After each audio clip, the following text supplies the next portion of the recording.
Represented by La Lens TV. సాధారణంగా మనం చెట్లు కనిపిస్తే అది ఫారెస్ట్ అనుకుంటాం, కానీ నిజానికి ఫారెస్ట్, రిజర్వ్డ్ ఫారెస్ట్ మధ్య పెద్ద చట్టపరమైన తేడా అనేది ఉంటుంది. ఇండియన్ ఫారెస్ట్ యాక్ట్ 1927 ప్రకారం కొన్ని అటవీ భూములను పూర్తిగా ప్రభుత్వ ఆధీనంలో ఉంటాయి. వాటిని అమ్మడం, కొనుగోలు చేయడం చట్టవిరుద్ధం. ఈ వీడియోలో రిజర్వ్డ్ ఫారెస్ట్ అంటే ఏమిటి, సాధారణ ఫారెస్ట్ అంటే ఏమిటి, ఈ రెండింటి మధ్య గల తేడా ఏమిటి, ఈ వీడియోలో మనం చూద్దాం. నేను మీ కొంగంటి రాజు ఫ్రమ్ లా లెన్స్ టీవీ నుండి. ఇప్పుడు మనం టాపిక్లోకి వెళ్ళిపోతే, భారత అటవీ చట్టం 1927 ఇండియన్ ఫారెస్ట్ యాక్ట్లోని సెక్షన్ 4 మరియు సెక్షన్ 20 అనేది అటవీ భూమిని రిజర్వ్డ్ ఫారెస్ట్గా ప్రకటించే ప్రక్రియను వివరిస్తుంది. అయితే ప్రభుత్వం ఏదైనా అటవీ భూమిని రిజర్వ్డ్ ఫారెస్ట్గా మార్చాలని నిర్ణయించుకున్నప్పుడు ముందుగా సెక్షన్ 4 కింద ఉన్నటువంటి ప్రకటన అంటే నోటిఫికేషన్ ఆఫ్ ప్రపోజల్ను జారీ చేయడం జరుగుతుంది. దాంతోపాటుగా ఈ ప్రకటనలో అటవీ భూమి యొక్క ప్రాంతం యొక్క సరిహద్దులు, విస్తీర్ణం వివరించబడతాయి. ఈ నోటిఫికేషన్ వెలువడిన తర్వాత ఆ భూమిపై కొత్త హక్కులు సంపాదించుకోవడం నిషేధించబడుతుంది. అంటే కొత్త హక్కులు అనేవి ఎవ్వరికి రావు.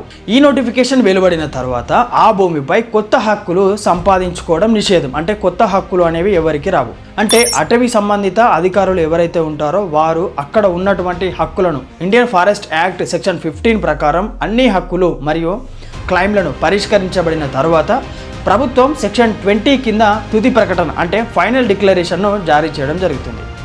ఈ యొక్క తుది నోటిఫికేషన్ వెలువడిన తేదీ నుండి ఆ భూమి అధికారికంగా రిజర్వ్డ్ ఫారెస్ట్గా పరిగణించబడుతుంది.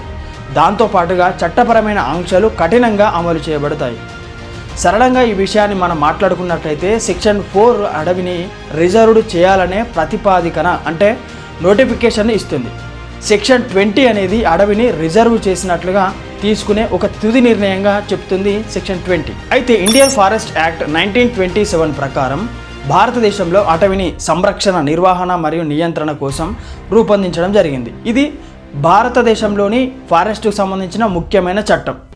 ఈ చట్టం ద్వారా ప్రభుత్వానికి అటవీ భూములు, అటవీ ఉత్పత్తులు మరియు అటవీ వనరులపై నియంత్రణ అధికారం కల్పించబడుతుంది. అడవులను రిజర్వ్డ్ ఫారెస్ట్, ప్రొటెక్టెడ్ ఫారెస్ట్ మరియు విలేజ్ ఫారెస్టులుగా వర్గీకరించడం జరిగింది. వాటి వినియోగం మరియు ప్రజల యొక్క హక్కులను చట్టబద్ధంగా నియంత్రిస్తుంది. అలాగే అక్రమ చెట్ల నరికివేత, అటవీ యొక్క ఉత్పత్తుల అక్రమ రవాణా వంటి అడవికి సంబంధించినటువంటి నేరాలను నిరోధించి వాటిని శిక్షలు కూడా విధించే విధి విధానాన్ని కూడా ఈ యొక్క చట్టం తీసుకురావడం జరిగింది. మొత్తంగా పర్యావరణ పరిరక్షణతో పాటు అటవీ సంపదలను సుస్థిరంగా వినియోగించుకునేందుకు ఈ చట్టం ఎంతగానో ప్రాముఖ్యత కలిగి ఉన్నటువంటి చట్టం ఇండియన్ ఫారెస్ట్ యాక్ట్ 1927. సాధారణంగా ఈ ఫారెస్ట్కు సంబంధించినటువంటి భూములను అమ్మకాలు, కొనుగోలు చేయడం చట్టపరంగా అనుమతించబడదు. అయితే ఆ భూమి యొక్క పరిస్థితి అంటే స్టేటస్ ఆధారంగా కొన్ని తేడాలు ఉండడం జరుగుతుంది. ఇక్కడ రిజర్వ్డ్ ఫారెస్ట్గా సెక్షన్ 20 కింద తుది నోటిఫికేషన్ జారీ అయిన తర్వాత పూర్తిగా ప్రభుత్వ ఆధీనంలోకి వెళ్తుంది. అటువంటి భూమిని అమ్మడం, కొనడం, రిజిస్ట్రేషన్ చేయడం లేదా ప్రైవేట్ వ్యక్తులకు బదిలీ చేయడం పూర్తిగా నిషేధం. అలాంటి లావాదేవీలు చట్టవిరుద్ధం. మరియు ఇండియన్ ఫారెస్ట్ యాక్ట్ 1927తో పాటు ఇతర చట్టాల ప్రకారం చర్యలు తీసుకోవడం కూడా జరుగుతుంది. ప్రొటెక్టెడ్ ఫారెస్ట్ విషయంలో కొంతమేరకు వ్యక్తిగత హక్కులు ఉండే అవకాశం ఉంటుంది. అయితే ఇక్కడ కూడా రాష్ట్ర ప్రభుత్వం అనుమతి లేకుండా అమ్మకాలు, కొనుగోలు చేయడం సాధారణంగా చెల్లదు. అటవీ చట్టాలు, దాంతోపాటుగా రాష్ట్ర భూ చట్టాలు కూడా వర్తించడం జరుగుతుంది. ఫారెస్ట్ కానీ అంటే నాన్ ఫారెస్ట్ లేదా పట్టా భూమి అయితే మాత్రం సాధారణంగా అమ్మకాలు, కొనుగోలు చేయవచ్చు. కానీ భూమి యొక్క ఫారెస్ట్ నోటిఫై అయిందా లేదా అన్నది తెలుసుకోవడానికి సెక్షన్ 4 అండ్ సెక్షన్ 20 నోటిఫికేషన్ ద్వారా రెవెన్యూ రికార్డుల యొక్క అంటే అడంగల్, ఆర్టీసీ, ఫారెస్ట్ మ్యాప్ తప్పనిసరిగా పరిశీలించి కొనుగోలు చేయవలసిన అవసరం ఎంతగానో ఉంది. రిజర్వ్డ్ ఫారెస్ట్ లేదా ఫారెస్ట్ నోటిఫై అయిన భూములను ప్రైవేట్గా అమ్మడం, కొనడం చట్టవిరుద్ధం. అలాంటి భూముల విషయంలో డబ్బు ఇచ్చి కొనుగోలు చేయడం చాలా ప్రమాదకరం. అయితే ఫారెస్ట్ మరియు రిజర్వ్డ్ ఫారెస్ట్ మధ్య గల తేడా చాలా మందికి క్లారిటీ అనేది ఉండదు. దీన్ని చిన్నగా సరళంగా చెప్పుకోవాలంటే ఫారెస్ట్ అనేది సాధారణ అర్థంలోని చెట్లు, అడవిని, వృక్షాజాలం ఉన్నటువంటి భూమి. ఇది తప్పనిసరిగా ఇండియన్ ఫారెస్ట్ యాక్ట్ 1927 కింద రిజర్వ్డ్గా నోటిఫై అయి ఉండాల్సిన అవసరం లేదు. అలాంటి భూమిని ప్రైవేట్ వ్యక్తుల పేర్లపై ఉండవచ్చు, పట్టా భూమి కావచ్చు, రెవెన్యూ రికార్డులలో కూడా ఫారెస్ట్ అనే భూమి చూపించకపోవచ్చు కూడా. కానీ చెట్లు ఎక్కువగా ఉండడం వల్ల ప్రజలు ఫారెస్ట్ భూమి అని పిలవడం సర్వసాధారణం. ఇలాంటి భూములను ఇతర చట్టాలకు లోబడి పరిమితులు కూడా ఉంటాయి. కొన్ని పరిస్థితులలో అమ్మకాలు కొనుగోలు జరిగే అవకాశం కూడా ఉంటుంది.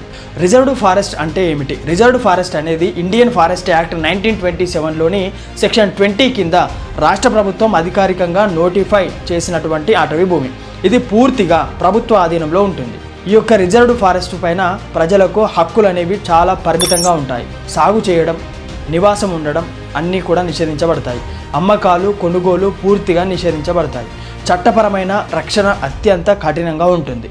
23 నుండి 24% వరకు ప్రాంత అటవీ కవరేజ్గా ఉంది. అంటే దాదాపు 78 నుంచి 80 మిలియన్ హెక్టార్ల అటవీ భూమిని ఉంటుందని అంచనా. ఈ మొత్తం అటవీ భూమిలో సుమారు 50 నుంచి 55% భాగం రిజర్వ్డ్ ఫారెస్ట్గా నోటిఫై అయి ఉంది. అంటే దాదాపుగా 40 నుంచి 44 మిలియన్ హెక్టార్లు పూర్తిగా ప్రభుత్వ ఆధీనంలో ఉన్న రిజర్వ్డ్ ఫారెస్ట్ భూమిగా చెప్పుకోవచ్చు.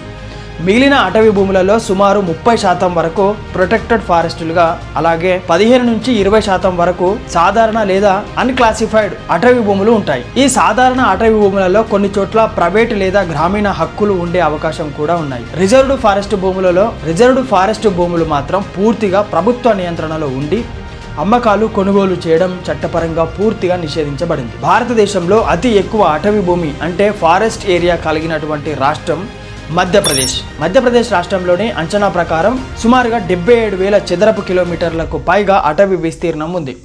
ఇది భారతదేశంలోని మొత్తం అటవీ విస్తీర్ణంలో అత్యధిక భాగం కలిగి ఉంది. విస్తారమైన భూభాగం, దట్టమైన అడవులు, జాతీయ ఉద్యాన వనాలు మరియు వన్యప్రాణి అభయారణ్యాలు ఎక్కువగా ఉండడం వల్ల మధ్యప్రదేశ్ను టైగర్ స్టేట్ ఆఫ్ ఇండియాగా కూడా పిలవడం జరుగుతుంది. అటవీ విస్తీర్ణంలో మధ్యప్రదేశ్ తర్వాత ఛత్తీస్గఢ్, ఒడిశా, మహారాష్ట్ర వంటి రాష్ట్రాలు కూడా ఉండడం జరిగింది. ఇక్కడ మనం ఇదే విషయంపై కంక్లూజన్లు అంటే చివరిగా మనం చెప్పుకోవాల్సింది ఏంటంటే, మొత్తంగా చెప్పాలంటే భారతదేశంలో అటవీ భూములు అన్నీ కూడా ఒకేలా ఉండవు. వాటికి వేరువేరు చట్టాల పరిస్థితులు కూడా ఉంటాయి. ఇండియన్ ఫారెస్ట్ యాక్ట్ 1927 ప్రకారం సెక్షన్ 4 ద్వారా అడవిని రిజర్వ్డ్ చేయాలనే ప్రతిపాదికన వస్తే సెక్షన్ 20 ద్వారా తుది రిజర్వ్డ్ ఫారెస్ట్గా ప్రకటిస్తారు. రిజర్వ్డ్ ఫారెస్ట్ భూములపై పూర్తి ప్రభుత్వ ఆధీనం ఉంటుంది. వాటిని అమ్మడం కొనుగోలు చేయడం చట్టవిరుద్ధం. సాధారణ లేదా ప్రొటెక్టెడ్ అటవీ భూములలో హక్కులు పరిమితంగా మాత్రమే ఉంటాయి. కాబట్టి అటవీ ప్రాంతంలో భూమి లావాదేవీలు చేయడానికి ముందు అది రిజర్వ్డ్ ఫారెస్ట్గా కాదా అని